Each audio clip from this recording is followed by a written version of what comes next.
ha guiado tu camino y a tu lado siempre está. Sus promesas cumplirá y a su tiempo lo verás. Eres parte del pueblo de Dios, Él te levantará, te restaurará y tu victoria llegará. Fuiste llamado y escogido, a su voz has respondido. Es tiempo de creer. Centro Victoria, nacimos para vencer. Está por primera vez con nosotros, queremos darle la bienvenida más cordial, más sincera. Nos encanta que haya gente nueva y Dios nos está bendiciendo últimamente. Todas las reuniones hay personas nuevas que están viniendo y muchos deciden quedarse y eso pues nos alegra todavía más. Damos la bienvenida también a las personas que a través de el canal de YouTube de Producciones Centro Victoria nos siguen fielmente. Hay personas que tienen años. Hay gente que me dice, pastor, he oído y he visto todos sus mensajes. Yo digo, pero ¿cómo aguantan? Y yo no sé, pero ahí están. Y de verdad esa fidelidad pues vale mucho y esperamos que Dios la bendiga y la recompense. Hoy en la mañana queremos empezar a compartir con ustedes algo que es básico, que podría ser leche, pero que yo creo que hay que irlo diciendo. Es un tema que tiene que ver un poquito con religión y yo sé que mucha de la gente que nos mira en el canal pues tienen su religión, no es que todos comparten el 100% de lo que creemos. Entonces lo que voy a enseñar lo voy a enseñar con mucho respeto, no queremos ofender a nadie, no queremos molestar a nadie, pero tampoco estamos en un concurso de simpatía. Si usted predica el evangelio no le puede caer bien a todo el mundo, ni puede estar de acuerdo con toda la gente y con usted. Así que vamos a tratar de hacerlo no lo que usted piensa, ni lo que yo pienso, que al final eso pues cada uno es libre de creer lo que quiera, sino tratar de enseñar qué es lo que dice la palabra de Dios, que es la razón por la que nosotros vamos a ser juzgados. Cuando yo muera, no voy a ser juzgado por lo que opinaba, sino por la palabra. Cuando usted llegue delante del Señor, Dios no le va a preguntar a usted qué le había enseñado su papá o qué le había enseñado su mamá, no, le va a decir qué hizo usted con la palabra que yo le di, con la palabra que le fue dada. Esto no lo estoy inventando yo, esto lo dijo Jesús. Dice, la palabra los va a juzgar en el día postrero. Entonces es importante, si la gente supiera, aún dentro de las iglesias cristianas, lo importante que es conocer la palabra.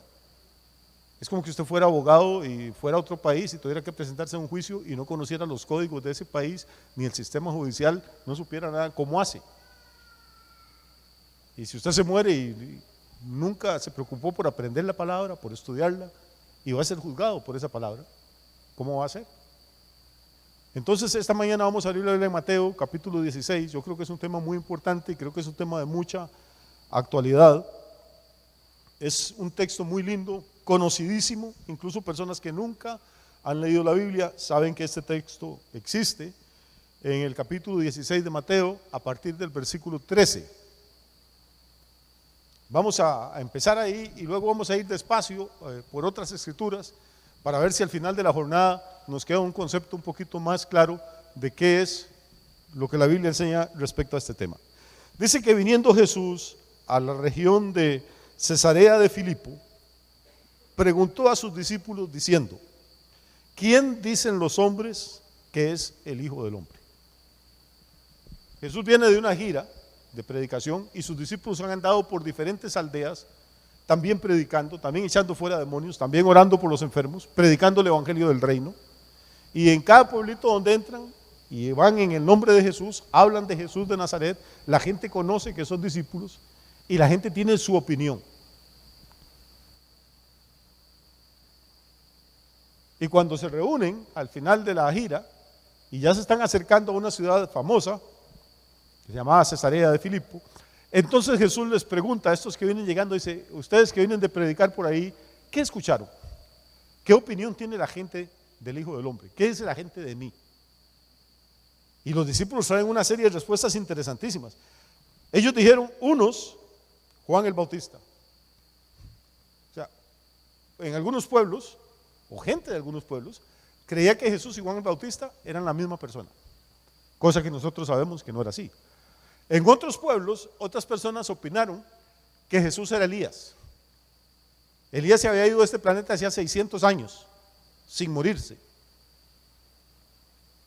Y había gente que creía que Jesús era Elías, que había regresado a la tierra.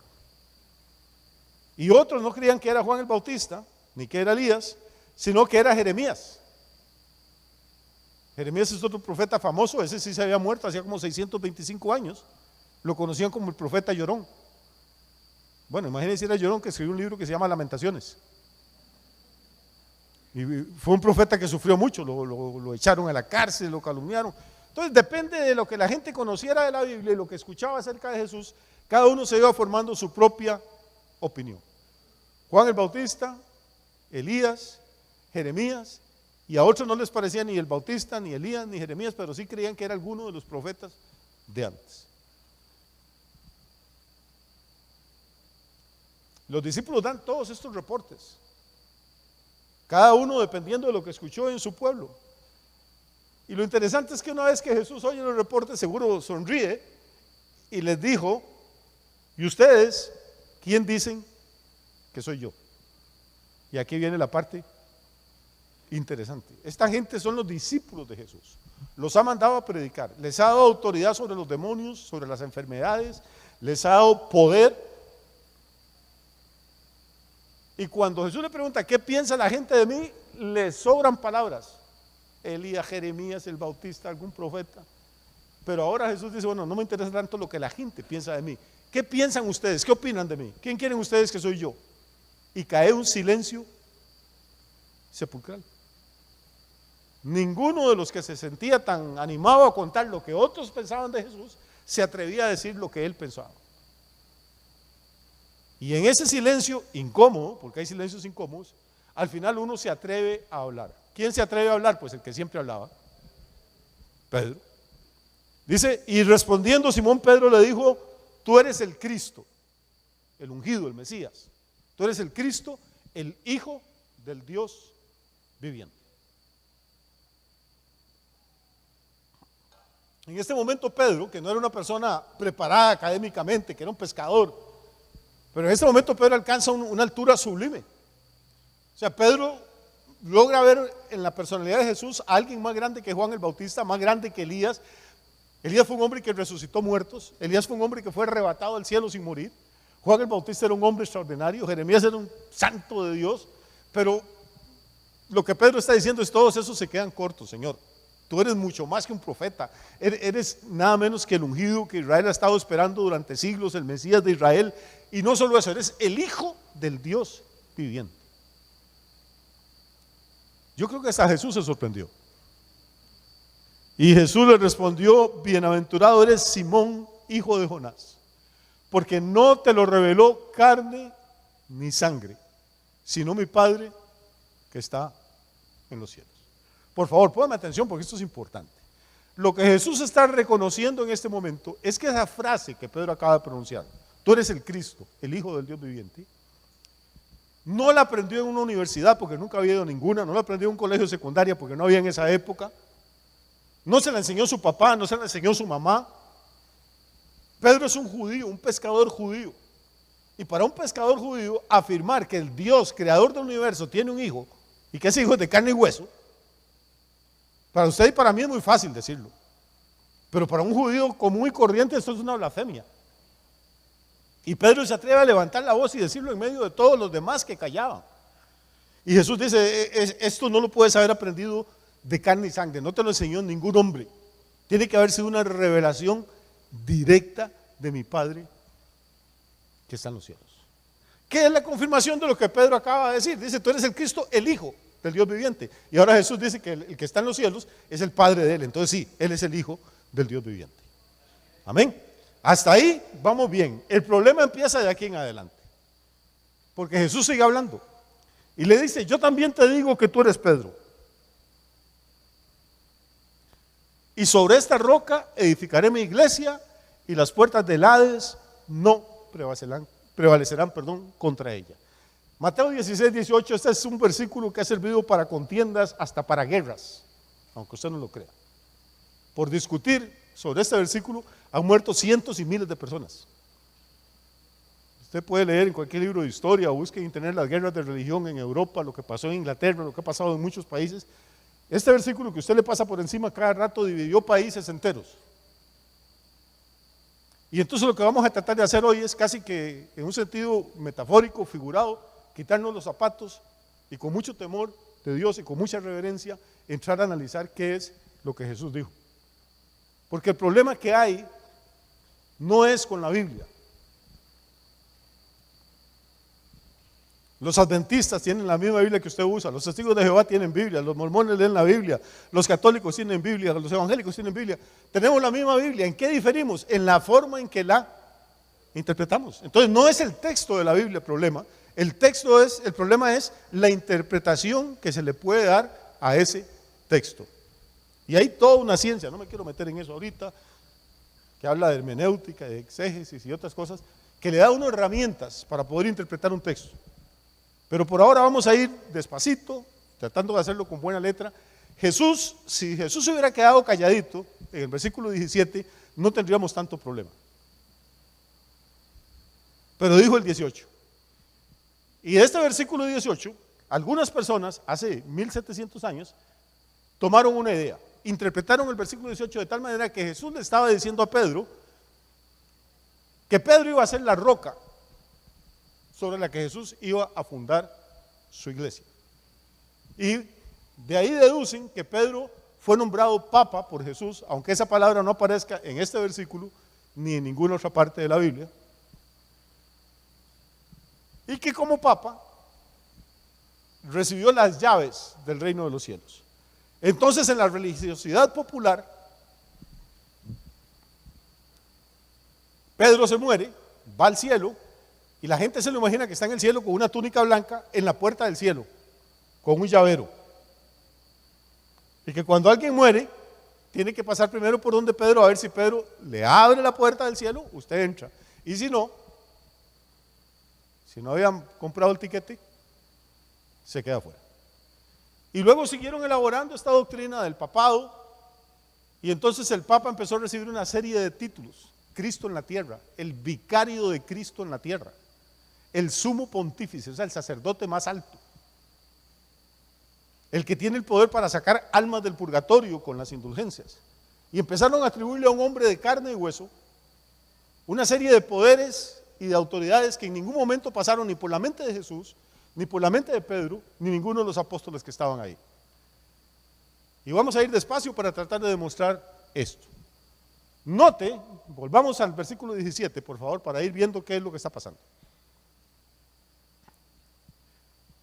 Entonces le respondió Jesús, ¿a quién? Ajá. Le respondió y le dijo, bienaventurado eres Pedro. No. Le dijo, bienaventurado eres Simón, hijo de Jonás. Vamos despacio. Simón es el verdadero nombre de Pedro. Pedro es un apodo. Simón es un nombre hebreo, él era judío. Una de las tribus de Israel se llamaba la tribu de Simeón.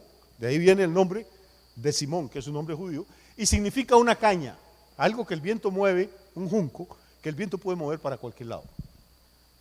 Pero Pedro tenía un carácter recio, violento. Y entonces los discípulos le pusieron de sobrenombre Pedro, que es como una piedra, una roca, alguien más firme. Y Jesús empieza diciéndole, bienaventurado eres Simón, hijo de Jonás. O sea, Simón, una caquita. Pero en el versículo siguiente, le quita el nombre y le da el apodo. Yo también te digo que tú eres ¿qué? Pedro. Que es una piedra pequeña. Y sobre esta roca, que da la idea de que es algo muy grande, voy a edificar mi iglesia. Entonces hay dos interpretaciones posibles. Una, la roca sobre la que Jesús va a edificar la iglesia es la persona de ese apóstol que acaba de hablar, de Pedro. Dos, la roca sobre la que Jesús va a edificar la iglesia es la revelación que el Padre Celestial le acaba de dar a Pedro, que Jesús no es un maestro cualquiera, sino que Jesús es el Cristo, el Mesías, el Hijo del Dios viviente. Esas son las dos opciones que hay. Y usted está en plena libertad para decidir cuál de las dos cree. La inmensa mayoría de personas en este planeta creen que Pedro es esa roca inconmovible, esa roca sobre la que Jesús levantó una estructura gloriosa que se llama la iglesia del Cordero. Nosotros creemos que no, que la roca sobre la que está fundada la iglesia es la confesión de que Cristo es el Mesías que el mundo esperaba y que es el Hijo del Dios viviente. Eso es lo que nos diferencia. Tenemos la misma Biblia, mismo capítulo, mismo versículo.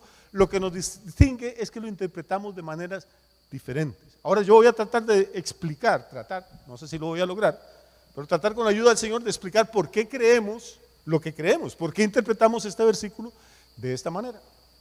Allá en el siglo XIX, esta doctrina la Iglesia Católica la ha venido incrementando y manipulando.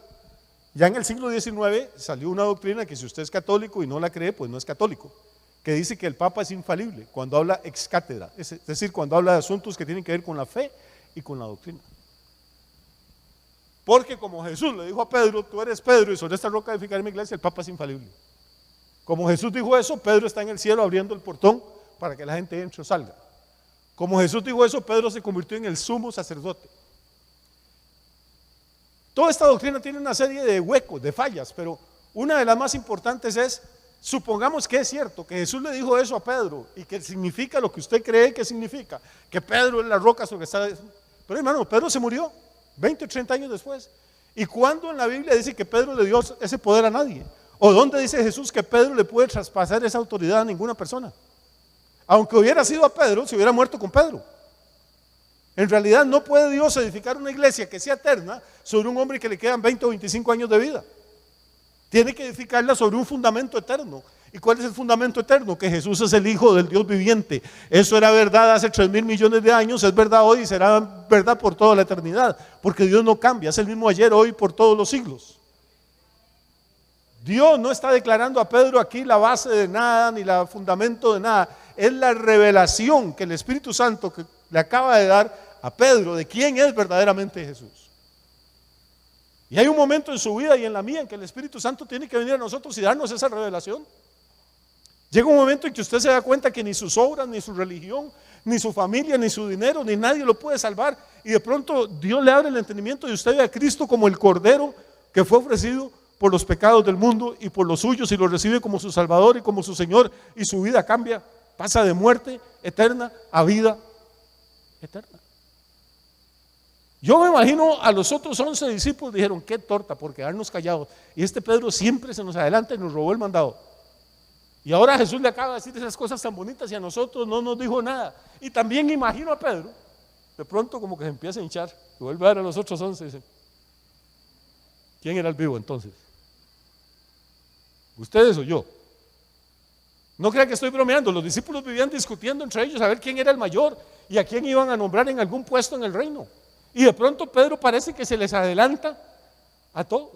Y sigue diciendo el Señor, versículo 19, a ti, a Pedro, te daré las llaves del reino de los cielos, y todo lo que atares en la tierra será atado en los cielos, y todo lo que desatares en la tierra será desatado en los cielos. Uy, pastor, pues entonces está clarísimo, lo que Pedro ata y desata. Lea el Evangelio de Juan, dice que le dijo lo mismo a todos los discípulos, no solo a Pedro, pues se lo dijo a todos. Pero nadie habla de que Juan fue papa, ni de que Mateo fue papa. El tema es Pedro, y por eso es que nos vamos a enfocar en él esta mañana. Y entonces, después de que dijo eso, le mandó a sus discípulos que no le dijeran a nadie que él era ¿qué? Que él era Jesús el Cristo. Cristo no es un nombre, ya hasta ahora todos ustedes deberían saber eso. Cristo es un título, es una palabra griega que significa ungido. En hebreo es Mesías. Les prohibió a los discípulos, todavía no era tiempo de que le contaran a la gente que él era el Mesías. La historia sigue ahí. Y dice que a partir de ahí, Jesús empezó a preparar a aquel grupo de discípulos que todavía no entendían mucho del plan de Dios. Desde entonces comenzó Jesús a declarar a sus discípulos que le era necesario ir a Jerusalén y padecer mucho de los ancianos, de los principales sacerdotes y de los escribas, y ser muerto y resucitar al tercer día. Imagínense. Ellos están viendo a ver que Jesús es el Mesías, va a ser el rey, va a gobernar en Jerusalén, va a necesitar senadores, diputados, ministros, asesores, y cada uno está buscando el huesito que le va a tocar a él. Y Pedro se les acaba de adelantar con esa frase que dijo. Pero ahora que Jesús ya discernió lo que hay en el corazón de ellos, empieza a decirle: vean, muchachos, no es como ustedes piensan. Yo tengo que ir a Jerusalén, pero todavía no me van a coronar. Eso será dentro de muchos siglos. Ahora voy a padecer montones. Voy a sufrir horriblemente. Y me van a crucificar y me van a enterrar. Y Pedro, hermano, que había levantado sus expectativas humanas, se preocupa enormemente y dice: pues caramba, entonces no va a haber ningún privilegio, ningún puesto. Y entonces Pedro, me encanta esto, es que la Biblia es, verso 22 estamos, dice: entonces Pedro hizo algo. ¿Qué hizo con Jesús? Lo llamó aparte. Ya él no era como los otros 11, ya él tenía derecho a hablarle a Jesús aparte y aconsejarlo por aparte. Los otros 11 bobos no tenían por qué oír las cosas profundas que él iba a explicar a Jesús. Dice: lo tomó aparte y comenzó a reconvenirle, diciendo: Señor, ten compasión de ti, en ninguna manera esto te acontezca. O sea, ¿cómo se te ocurre? Estás desanimando a los muchachos. ¿Cómo le ocurre decir que va a ir a morir y que lo va a matar? Si acabo de decir yo, el Padre me acaba de revelar que usted es el Cristo y que es el Hijo de Dios, como un puño de pecadores van a matar al Hijo de Dios. El Señor está confundido. No se le ocurra decir eso porque me va a desanimar al grupo. Pero ahora note qué interesante. Jesús se vuelve y le dice: sumo pontífice Pedro, recién nombrado papa, apártate de mí. ¿Qué le dice? Pero él, volviéndose, le dijo a Pedro: quítate delante de mí, Satanás. Satanás, dijo el hijo de un pastor. Pero entonces, ¿no es que acabamos de dejarlo estrenando el papado? Y ahora ya no está hablando. Note que el mismo vaso, por favor, póngame atención, el mismo vaso que acaba de hablar por una revelación de Dios, ahora está hablando por una revelación demoníaca. Y Jesús discierne. No es que Pedro era el diablo, no es que tenía cuernos, no es que olía a azufre. Discierne que el espíritu que está detrás de esas palabras no viene ni de Dios ni de la carne de Pedro, que es diabólico, que es Satanás el que quiere evitar que Jesús vaya a la cruz. Y le dice: quítate delante de mí, Satanás, me eres tropiezo. ¿Cómo va a ser posible el Papa haciéndole tropiezo a Cristo si es el representante? ¿Y por qué Pedrito de pronto se convierte en tropiezo para Cristo? Dice: me eres tropiezo porque pones la mira no en las cosas de Dios, sino en las de los hombres. ¿Cuáles cosas de los hombres tenía puesta la mira Pedro y los otros 11 apóstoles? En los puestos, en el reino, en los ingresos, en el salario, en la gloria que iban a recibir. Y Jesús tenía puesta la mirada en la cruz, en el sacrificio, en la sangre, en el dolor, en la salvación. Cuando uno ve la iglesia hoy en día, hermano, en las cosas de quién cree usted que la gente en las iglesias tiene puesta la mirada? ¿En las de Dios o en las de los hombres? La mayoría de nuestros afanes, de nuestro trabajo, de nuestra plata, de nuestras preocupaciones, todo va a cosas meramente humanas y no al propósito de Dios, hermano. Si me queda tiempo, voy a la iglesia. Si me queda tiempo, oro. Si me queda tiempo, leo la Biblia. Si me queda plata, ofrendo. Si no me estoy muy cansado, hago tal cosa. Primero soy yo, mi familia, sentirme bien, sentirme cómodo. Y a eso le llamamos el evangelio. La misma persona en fracción de minutos pasa de ser un vaso para la gloria de Dios a ser un vaso de tropiezo. Hay que tener cuidado, hermano, con que alguien te dé una profecía una vez y la pegue, no significa que la que sigue. Uy, varón, pero ¿cómo va a decir eso? Si esa persona me adivinó a mí todo, desde que yo era chiquitico hasta... Sí, hermano, pero y si lo que sigue te va a apartar del Señor, el enemigo lo va a usar acá para servirte para tropiezo. Lo único que no cambia, la única voz que siempre te va a hablar para guiarte, para bendecirte, para prosperarte, para santificarte, la voz del Espíritu Santo, ¿no? Y eso hay que corroborarlo a la luz de la palabra. Entonces Pedro acaba de pasar de la gloria a la vergüenza, a la ignominia. Acaba de pasar de la cima con C a la cima con S. De estar arriba casi tocándole las faldas al Señor, a quedar ahí ahora humillado con las orejas rojas delante de todos los discípulos. Y me imagino también a los otros 11 codeándose: tome, ¿Ah? Ya estaba sacando pecho, Pedrito. Vea cómo lo dejaron. Vamos a ver, entonces usted de verdad puede creer que una persona infalible que va a ser el representante de Cristo, el mismo Jesús, como para corregir el asunto, como para dejar claro, minutos después le dice: apártate de mí, Satanás. Pasan los meses y las palabras que Jesús les dijo ahí en Cesarea de Filipo se cumplen. Suben a Jerusalén. Jesús es tomado por los sacerdotes, por los ancianos, por los principales del pueblo. Lo escarnecen, lo azotan, lo encarcelan, lo crucifican, lo sepultan. Todo tal y como él lo había profetizado. Y la víspera de la crucifixión, cuando lo toman prisionero en el monte de Getsemaní, Pedro está ahí. Este era el momento. Si Jesús lo había nombrado su sustituto, si Jesús lo había nombrado su representante, si Jesús de verdad lo hubiera nombrado su vicario, pues este era el momento. Jesús muere y ahí Pedro entra en juego con la autoridad que Jesús le había delegado a hacerse cargo de la congregación, que era pequeñita en ese momento. La congregación de Pedro hubieran sido 10 discípulos nada más, porque eran 12, quitamos a Pedro, quedan 11, Judas se había ido a ahorcar, eso era lo que quedaba, 10. Pero vamos a ver qué pasó esa noche. Pedro se levantó como el representante de Jesús. Leamos Mateo 26. Le dije que íbamos a ocupar la Biblia, no importa. Es que hoy hay que pedir permiso en las iglesias para leer la Biblia, hermano.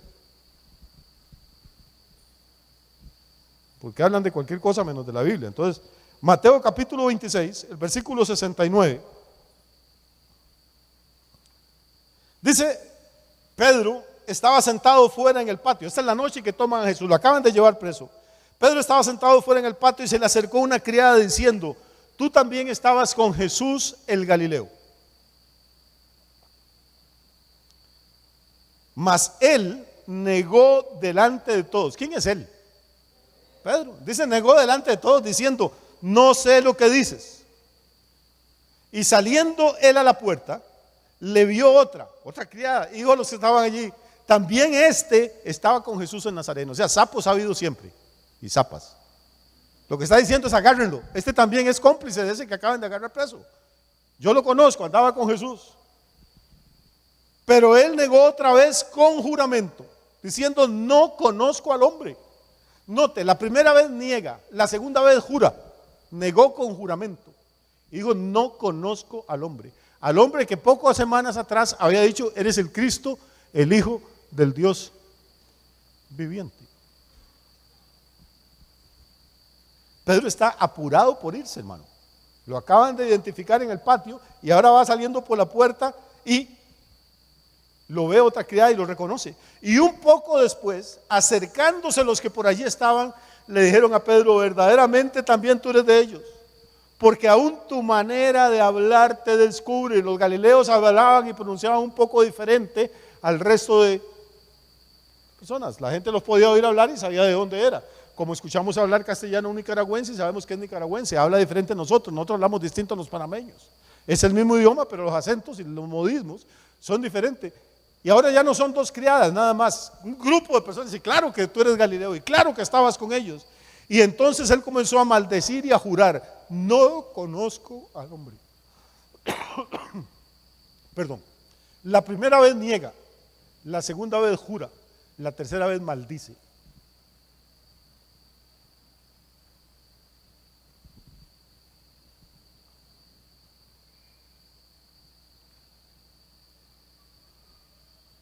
Pastor, pero es que todo eso fue antes de Pentecostés. Después de Pentecostés, la unción tomó a Pedro y Pedro se convirtió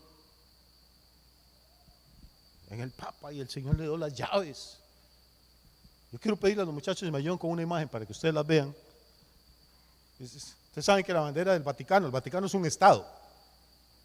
La bandera es blanca y amarilla, pero ese es el escudo oficial.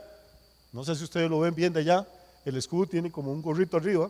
Esa es la tiara papal, y luego tiene unas cosas cruzadas. ¿Sabe qué son? Son llaves, para meterle a la gente en la cabeza la idea de que ellos son los que tienen las llaves que pueden abrir el cierro o cerrárselo. Y todo ese escudo y todo está basado en Mateo 16, 18.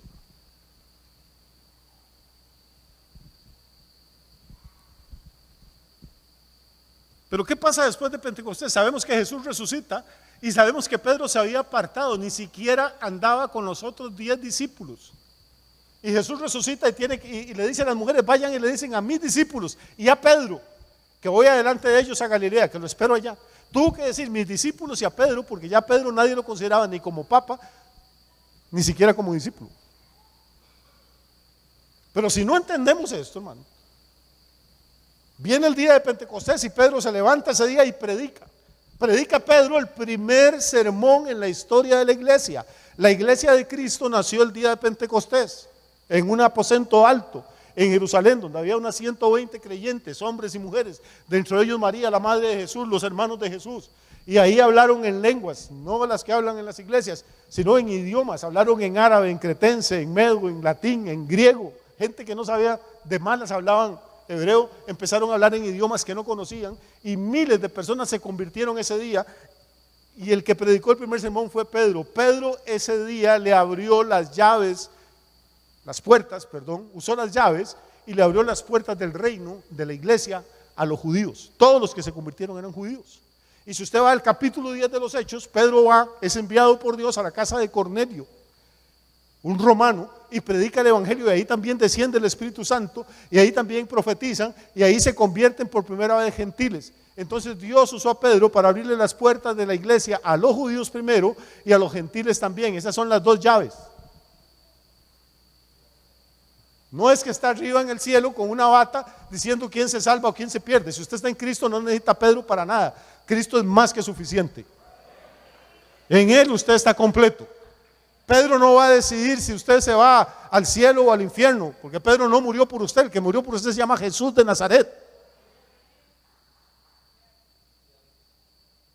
Ahí en Pentecostés, en Hechos 2 y en Hechos 10, es donde vemos a Pedro utilizando la autoridad, el privilegio que el Señor le dio de abrir las puertas que estaban cerradas. La iglesia era un misterio. Los judíos no sabían nada de la iglesia, los gentiles sabían menos. Pero los judíos entran a la iglesia porque Dios usa a Pedro con un sermón. Y los gentiles entramos a la iglesia porque Dios usa a Pedro en la casa de Cornelio. No sé si me estoy explicando. Y ahora entendemos qué son las llaves. No es para ponerlas en un escudo, sino para predicar el evangelio. Usted tiene esa llave, usted tiene un vecino que no conoce a Cristo, y cuando usted dobla rodillas y ora por ese vecino y le lleva un cafecito y le toca la puerta y le habla del Señor o le regala un versículo bíblico, lo invita a la iglesia o le da un consejo, usted está usando la llave para acercar a esa persona al reino. Y si no lo hace, también lo está usando para cerrarlo y dejarlo afuera.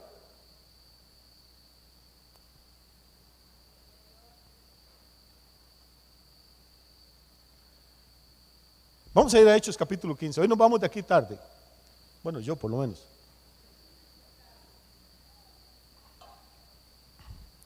Hechos capítulo 15 es un capítulo muy lindo en la historia de la iglesia. Es el primer concilio, la primera reunión de líderes de la iglesia. Llegan los misioneros que andaban predicando en otras regiones, están los apóstoles en Jerusalén, los líderes, las columnas de la iglesia están ahí, se juntan en Hechos capítulo 15.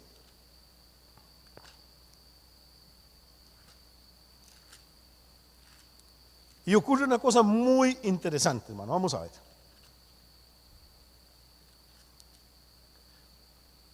Hay un problema. ¿Cuál es el problema? Que la iglesia nace en Jerusalén, nace entre judíos. Y se convierte poco después un judío que se llama Saulo, originario allá por Turquía, de una ciudad que se llama Tarso. Y este Saulo se convierte en un arma en las manos de Dios, y el tipo predica a tiempo y fuera de tiempo, y Dios lo usa con milagros y gente se convierte, pero los que se convierten a Pablito no son judíos, son gentiles. Y entonces los hermanos judíos que están en Jerusalén empiezan a ponerse nerviosos. Dicen, esto se nos está yendo de la mano. Antes éramos una mayoría de judíos y se convirtió en una familia, ya la de Cornelio. Está bien que Dios hiciera esa cosa, pero de pronto desde que llega Pablo, ahora ya están convirtiéndose más gentiles que judíos. Esto se nos va a escapar. Y entonces empiezan a haber discusiones de doctrina en la iglesia.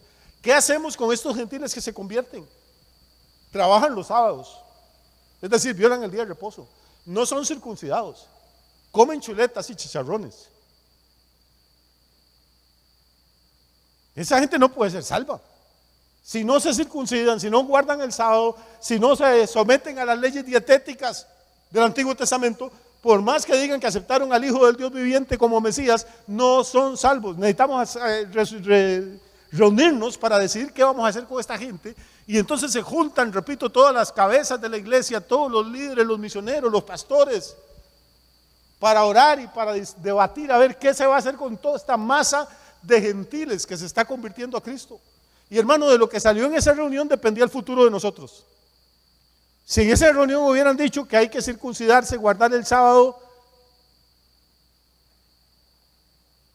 y no comer chancho, ni pescuintle, usted y yo nos habríamos quedado afuera. Y entonces Pedro se levanta y cuenta su testimonio ahí en el concilio, y luego Pablo cuenta el de ellos, y todo el mundo habla y todo el mundo opina. Y entonces dice, verso 13, dice: cuando ellos callaron, Jacobo respondió: varones hermanos, oídme. Y este es el discurso de cierre, de resumen del concilio. Cuando ellos callaron, ya se oyeron todas las opiniones. Esto es como un juicio. Se oye a los testigos, se oye a la parte acusadora, se oye a la parte de la defensa, y luego pues la persona que está a cargo, el juez o la jueza, dirán su veredicto. Cuando ellos callaron, Jacobo respondió diciendo: varones hermanos, oídme. Simón, ¿quién es Simón?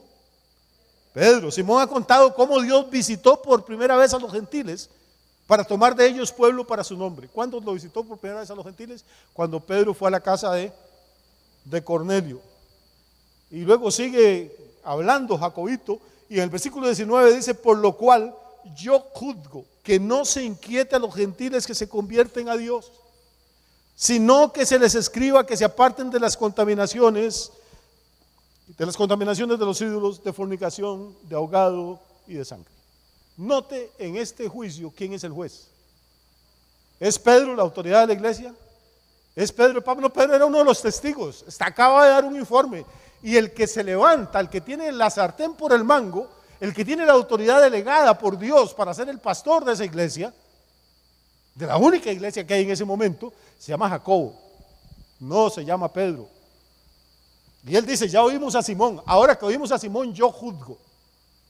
Para decir yo juzgo hay que decir: yo soy el juez, yo tengo la autoridad.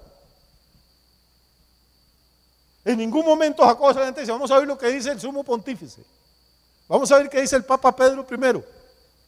No, dice: ya oímos a Simón, ahora que oímos a Simón y que oímos a uno y al otro, entonces yo me levanto y digo: lo que hay que hacer son estas cosas. Mándenle una carta a los gentiles y díganle que pueden seguir siendo gentiles, que no tienen que circuncidarse, ni que tienen que guardar el sábado, pero que hay 4 cosas que tienen que hacer: apartarse de los ídolos, apartarse de fornicación, no comer cosas ahogadas y apartarse de sangre. Punto. Eso es todo.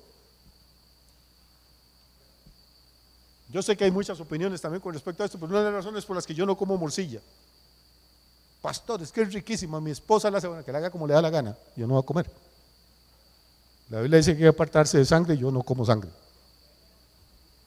Ahora, si no hubiera nada más que comer, me aprieto de morcilla también, no me voy a morir de hambre. Pero mientras haya, aunque sea un guineo suele, me como el guineo y no voy a comer. Solo 4 cosas de la ley. Entonces, ¿dónde ve usted que hay un papa infalible diciendo: yo tomo la decisión y yo mando y ordeno? No, hermano. Hay una reunión de la iglesia, hay un concilio. Y el que se levanta no es Pedro, ni es Pablo la autoridad en esa iglesia. El que se levanta es Jacobo. Ese es el primer pastor, la primera cabeza humana de la iglesia. Pasan los años.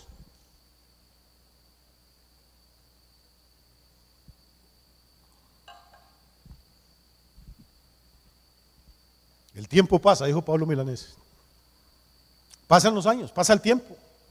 Y Pedro sigue por allá predicando, y Pablo sigue predicando por allá, y llegamos a la carta a los Gálatas, capítulo 2.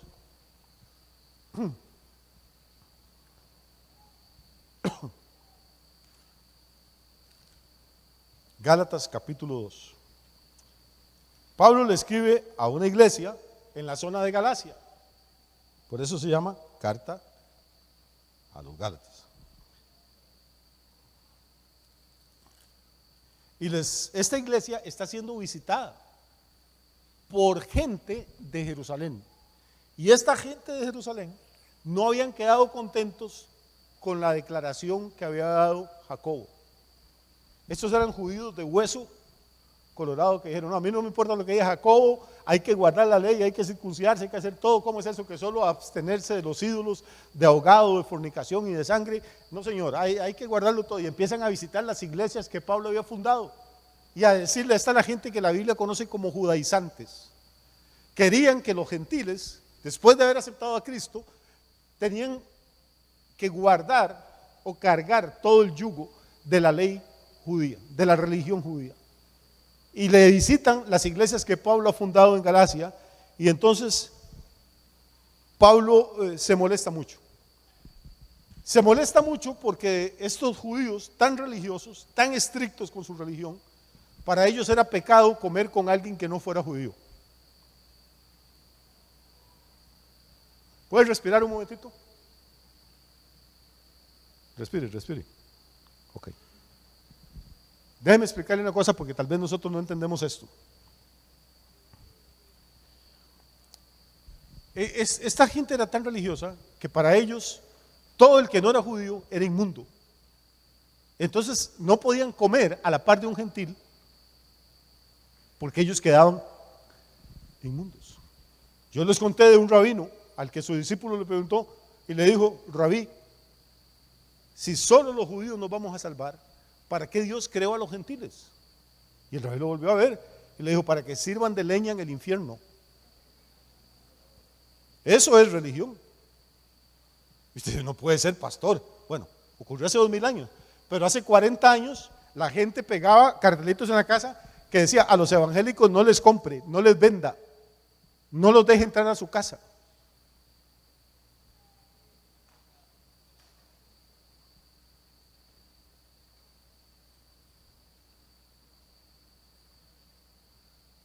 ¿Usted cree que estoy exagerando? Le podría contar historias, hermano, no que me contaron, que yo viví.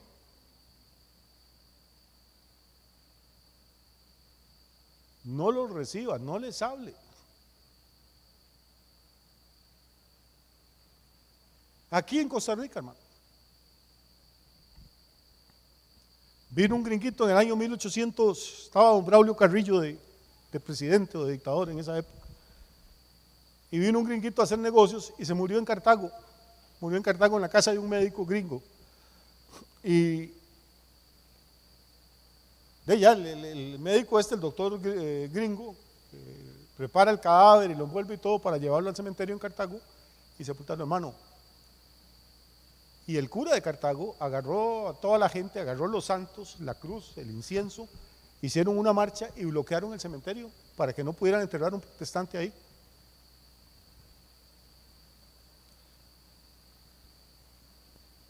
Y 2 días después no lo habían podido enterrar. Y entonces el señor el médico gringo, cogió un caballo, porque no había en aquella época otro medio de transporte, y cabalgó desde Cartago hasta San José para hablar con don Braulio, que era la máxima autoridad, y contar lo que estaba pasando. Y don Braulio dijo, qué barbaridad, dígale a ese señor que no, que yo ordeno, el cementerio es público, que lo deje enterrar. Y resulta que no era público, era de la iglesia. Hubo que pasar una ley para que los cementerios se hicieran públicos. Y el cadáver descomponiéndose ahí en la puerta como un perro, hermano. Y no lo dejaban sepultar. Entonces, Braulio Carrillo tuvo que mandar desde Cartago un escuadrón de caballería, de soldados, para que pudieran enterrar al primer protestante que moría en Costa Rica, sin ser ni siquiera tico. Y como lo enterraron con la fuerza militar, entonces el cura volvió a hacer una procesión de desagravio para los difuntos que estaban en el cementerio, católicos, y que habían sido contaminados con el cadáver de un protestante. Pero luego dicen que nosotros somos fanáticos.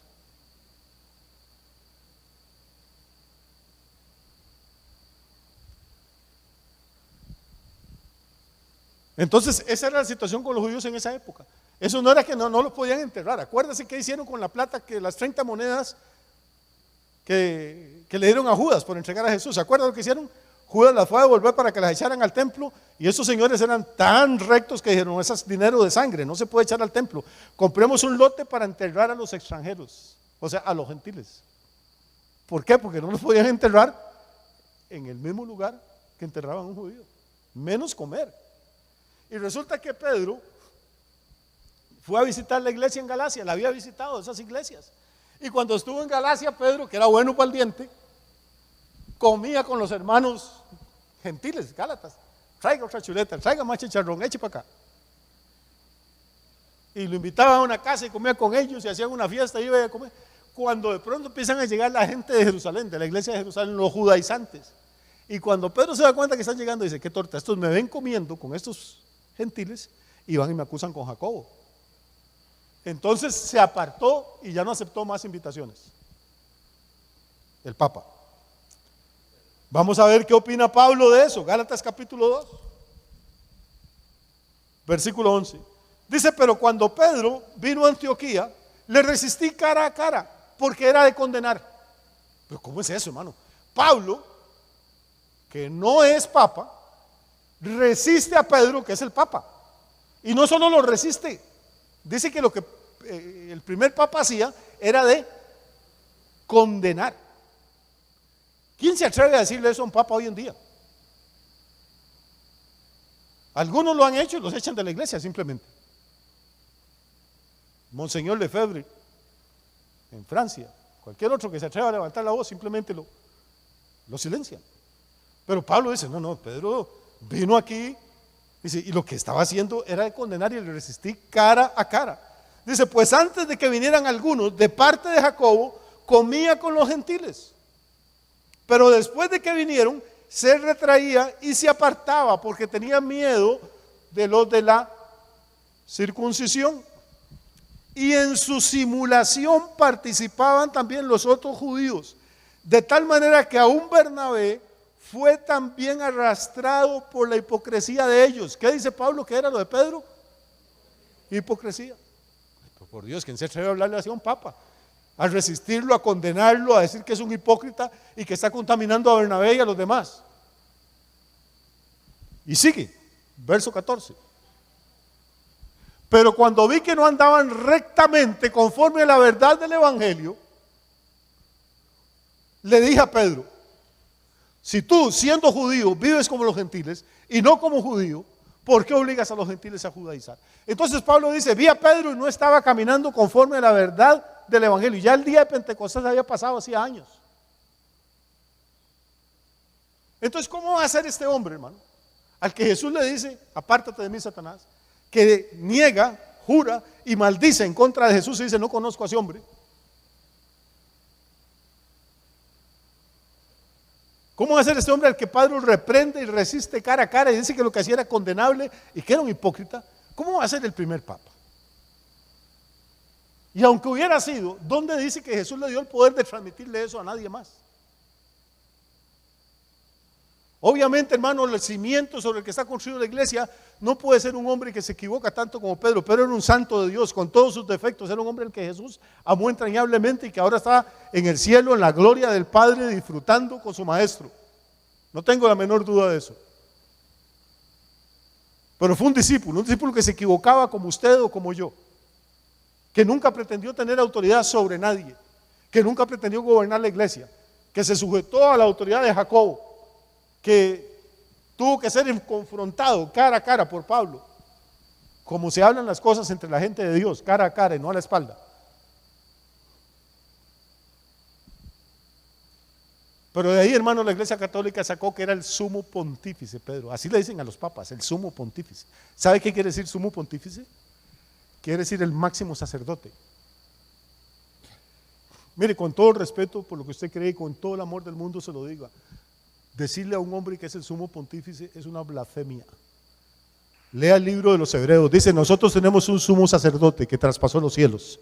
Solo hay un sumo sacerdote, se llama Jesús de Nazaret, nadie más. Pedro no está en el cielo sirviendo de intercesor ni de mediador entre usted y nadie. Hay un solo Dios y un solo mediador entre Dios y los hombres, Jesucristo, hombre. Respetamos a Pedro, lo honramos como un discípulo, igual que honramos a Juan, que honramos a Pablo, que honramos a Mateo, pero no le rezamos, no le cantamos, no creemos que tenga las llaves de nada. En el libro de Apocalipsis, Cristo resucitado se le aparece a Juan y dice: yo soy el que tengo la llave de David, el que abro y ninguno cierra, y si yo cierro, ninguno abre. Ni Pedro con las dos llaves puede ganarle a la llave que tiene Jesús. Quien decide si usted se salva o se pierde no es Pedro, ni Pablo, ni Juan, ni María, es Cristo. El que tiene al Hijo tiene la vida, y el que no tiene al Hijo no tiene la vida, sino que la ira de Dios está sobre él. Amigo, amiga, con todo respeto, usted sí necesita un sumo sacerdote, pero no cualquiera, no el que dice la gente, sino el que dice la Biblia.